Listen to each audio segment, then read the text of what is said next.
Ada pepatah yang mengatakan dunia ini dirusak oleh satu dari dua jenis manusia. Yang pertama, itu yang bekerja saja tanpa berpikir. Dan yang kedua, yang berpikir saja tanpa bekerja. Yang agak repot saya lihat dari pemerintahan Pak Jokowi 2 tahun ini, sepertinya dia bekerja saja tapi tanpa berpikir. Dan itulah yang menyebabkan kita nggak tahu sebetulnya pemerintah ini lagi ngapain. Ya, kita nggak tahu mesti ngapain gitu. Pertama-tama bangsa itu kan perlu arah.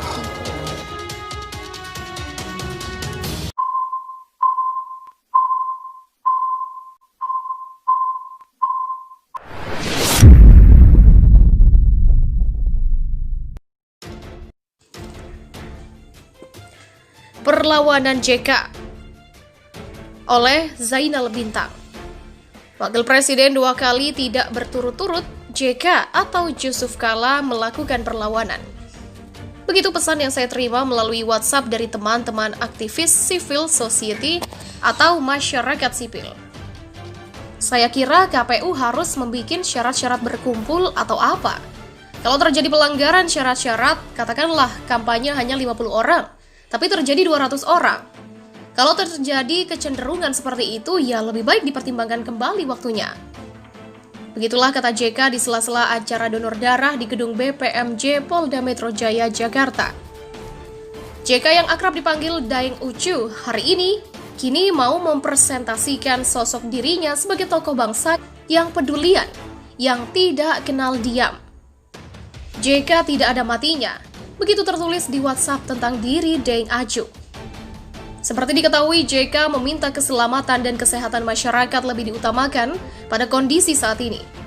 Berbekal senjata double loop, yang sebagai Ketua Palang Merah Indonesia dan Dewan Masjid Indonesia, JK memang tidak kenal istirahat. Dua jabatan di lembaga sosial kemanusiaan dan religius tersebut merupakan sumber oksigen dan imunitasnya untuk terus menyuarakan perlawanan itu. Dengan logat khas Bugisnya, mantan Menteri Perindustrian dan Perdagangan era Presiden Gus Dur tersebut menghimbau agar pilkada serentak ditunda dulu hingga vaksin virus corona ditemukan. Kalau memang sulit dan ternyata susah untuk mencegah perkumpulan orang hanya 50, sesuai aturan yang dikeluarkan oleh masing-masing gubernur, lebih manfaat ke masyarakat itu bisa ditunda pilkada. Saya sarankan ditunda dulu sampai beberapa bulan, sampai vaksin ditemukan, dan vaksin ditemukan nanti langsung menurun itu. Begitulah ia mengujarkan. JK tidak sendiri bersuara serupa. Ada Ketua MPR RI Bambang Susatyo, Titi Anggraini, Gubernur Banten Wahidin Halim, Wakil Ketua Komite 1 DPD RI Insinyur Haji Jafar Al-Gatiri, Tim Pemantau Pilkada 2020 Komnas HAM, Hairan Syah, Pakar Pemilu, Universitas Gajah Mada Abdul Ghaffar Karim, dan belakangan menyusul Profesor Kiai Haji Said Akhil Siraj. Pada umumnya tokoh-tokoh itu sepakat agar Pilkada 2020 ditunda. Setelah viral berita tersebut, jutaan orang yang mendukung saran JK meramai lalu lintas percakapan dunia maya di media sosial. Bagaimanapun, gawe itu melibatkan 105 juta pemilih. Dikhawatirkan akan timbul klaster baru karena setiap TPS 500 orang pemilih. Perlawanan JK menarik perhatian publik secara luas. Tepat ketika masyarakat saat ini merasa kurang sreg dengan berbagai kebijakan pemerintah yang kalau tidak tumpang tindih malah saling tabrakan. Tepat waktu ketika masyarakat sedang memerlukan kepedulian civil society yang belakangan serasa menyusut.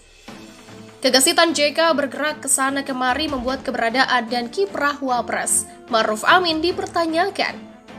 Yang menjabat malah pasif, tapi yang mantan kok malah super aktif? Begitu isi pesan WhatsApp menyentil entah siapa. Ada yang mempertanyakan, kemana perginya kelincahan Ma'ruf Amin yang sangat menonjol ketika menjabat sebagai Ketua Umum MUI? Fatwa yang ditandatanganinya telah menyeret Ahok ke pengadilan dan berujung dalam penjara di Makobrimob dengan dakwaan penistaan agama. Menarik menelusuri pernyataan JK yang dianggap berhadap-hadapan dengan negara. Muncul tepat di tengah banjir protes dan luapan kecemasan masyarakat. Pemandangan akhir-akhir ini menunjukkan tingginya angka korban pasien positif COVID-19. Masyarakat meminta pelaksanaan pilkada serentak yang ditetapkan 9 Desember 2020 ditunda. Kasus positif corona di Indonesia per Sabtu lalu bertambah 4.168 orang, sehingga total kasus positif di Indonesia mencapai 240.600 kasus. Dari jumlah tersebut, sebanyak 174.350 orang dinyatakan telah sembuh dan 9.448 meninggal dunia. Penambahan kasus positif itu merupakan rekor tertinggi harian sejak awal kasus COVID-19 muncul di Indonesia pada 2 Maret 2020. Sebelumnya, rekor tercipta pada 16 September dengan 3.963 kasus, memecahkan rekor sebelumnya pada 10 September dengan jumlah 3.861 kasus. Sejak pertengahan Maret yang lalu, ketika wabah corona masih sedikit, baru mencapai 172 orang dan meninggal dunia 7 orang. JK sudah mewanti-wanti pemerintah supaya lebih serius. Bukan tidak mungkin, jumlahnya jauh lebih besar di lapangan karena banyak yang belum terdeteksi. Jalan pikiran JK sebagai ketua PMI kini dibaca masyarakat lebih dominan, berorientasi kepada faktor kesehatan alias keselamatan nyawa manusia. Menarik, karena darah saudagar yang kental dalam diri mantan Menko Kesra era Presiden Megawati itu bisa dikalahkan oleh tanggung jawab pada kemanusiaan. Lebih dari 6 bulan sudah berlalu, negara ini gonjang-ganjing mengurus penanggulangan kekacauan tatanan kehidupan ekonomi dan kesehatan akibat serangan wabah virus COVID-19. Pemerintah boleh dikata telah jatuh bangun kerja keras mencari jalan terbaik. Mungkinkah langkah nekat JK yang melakukan perlawanan dengan mengkonsolidasi potensi internal di non-negara akan berhasil? Paling tidak mampu memberi secercah harapan ketenangan kepada masyarakat plus mengurangi kegamangan dan kegugupan aparat negara yang terlihat terkadang seperti kebingungan dan terkesan hampir kehabisan akal. Tapi jangan disalahpahami, yang dimaknai dengan istilah perlawanan dalam konteks JK adalah terhadap progresivitas penyebaran wabah virus COVID-19. Manuver JK memang menarik. Sebagai mantan wakil presiden yang belum setahun meninggalkan istana, dipastikan mempunyai jaringan informasi bawah tanah yang up to date tentang suasana kebatinan elit-elit istana sekarang. Sebagai alumnus pemerintahan pertama Kabinet Jokowi, JK diyakini memiliki sejumlah informasi yang akurat tentang jeroan istana. Inilah yang membedakan JK secara kualitatif dengan pemimpin masyarakat sipil yang belum pernah punya pengalaman di pemerintahan selengkap JK. Berdasarkan penelusuran media, teriakan JK tampaknya telah merebut perhatian publik maupun elit. Diperkirakan terdorong 2 hal. Pertama, dipengaruhi rasa percaya diri JK yang bergerak secara independen tanpa sumber daya negara. Yang kedua, lantaran kepasifan Ma'ruf Amin yang tidak terlihat ada geliatnya. Padahal sumber daya negara sangat besar dan banyak di tangannya. Ada juga yang berharap perlawanan JK mampu menggelinding menjadi faktor pemotivasi gerakan civil society agar mereka lebih percaya diri, yang meskipun tanpa topangan sumber daya negara tetap konsisten menjalankan peran kritisnya. Mengontrol perjalanan pemerintah agar tetap di atas koridor konstitusi sesuai dengan amanat proklamasi. Kasus COVID-19 ini dapat dibaca dari perspektif yang lain, dapat menjadi panggung perlawanan JK terhadap adanya sejumlah tuduhan miring, yang menganggapnya selama ia menjadi wapres 2 kali, ia lebih banyak membesarkan kerajaan bisnisnya dan keluarganya.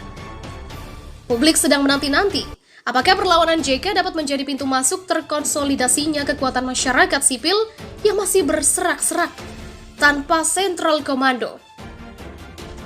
Di bawah sebuah komando ideologi kebangsaan yang konsisten berkomitmen kepada keutuhan NKRI. Wartawan senior dan pemerhati masalah sosial budaya. Wah, ada Ngabalin ya? Oleh M. Rizal Fadilah. Senyum awalnya dan tertawa ujungnya melihat sandingan foto yang mungkin editan antara Fahri Hamzah dengan Ali Muchtar Ngabalin. Keduanya bersorban dan berkacamata. Pengeditan mendekatkan penyerupaan. Foto sandingan lain adalah antara Sandiaga Uno dengan Muchtar Ngabalin juga. Titik temunya adalah sorban. Pesan atas beredarnya foto sandingan model demikian adalah sindiran bahwa Fahri dan Sandi telah atau sedang menuju pada karakter yang sama seperti Mochtar Ngabalin, pengkritisi yang masuk istana. Dalam konteks kepengikutan kondisi ini bisa disebut Ngabaliniah. Publik menyayangkan ada perubahan karakter pada kedua figur yang diharapkan memiliki integritas dan konsistensi tinggi dalam bersikap terhadap kekuasaan. Fahri Hamzah yang hebat seperti bertukuk lutut membawa partai baru Gelora, mendukung putra dan mantu Jokowi Gibran Raka Buming Raka dan Bobi Nasution. Sementara lompatan lain adalah Sandiaga Uno, mantan cawapres, yang membuat kejutan dengan menjadi tim sukses Bobi Nasution, sang menantu presiden. Alasan tentu bisa dijelaskan dengan berbusa-busa.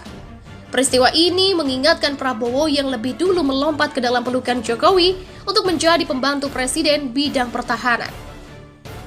Mochtar Ngabalin adalah perintis dan peletak dasar lompatan-lompatan yang dinarasikan sebagai dinamika politik.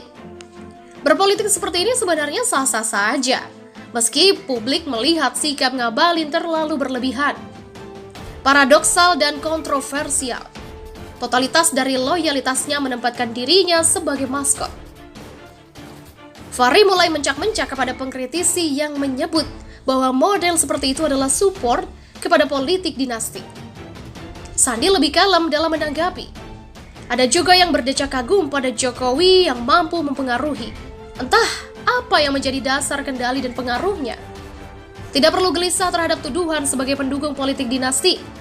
Nanti seperti orang bodoh yang berdalih bahwa politik dinasti dengan penunjukan, sedangkan kita berdasarkan pemilu. Saat ini bahaya politik dinasti atau nepotisme sedang mengancam negeri. Para pejabat publik sedang berlomba untuk meneruskan kekuasaannya pada adik, menantu, anak, dan istri baik di pusat maupun daerah. Di tengah politik yang transaksional dan kapitalistik, maka pengaruh jabatan dan kekayaan sangat menentukan. Cukong pun dapat digerakkan. Prinsip primus inter pares seolah tak berlaku. Kekuasaan menjadi kendaraan untuk adik, menantu, anak, dan istri melanjutkan, tak terkecuali besan dan paman. Negara di bawah rezim Jokowi tidak malu-malu mempraktekkan nepotisme dan politik dinasti. Fahri dan Sandi sebenarnya tahu akan hal ini, tetapi kepentingan berbicara lain lagi. Moga segera dapat kembali ke jalan yang benar. Jangan kecewakan hati dan harapan rakyat. Ngabalin biarlah mengimprovisasi sendiri, Fahri dan Sandi tidak usah mengikuti.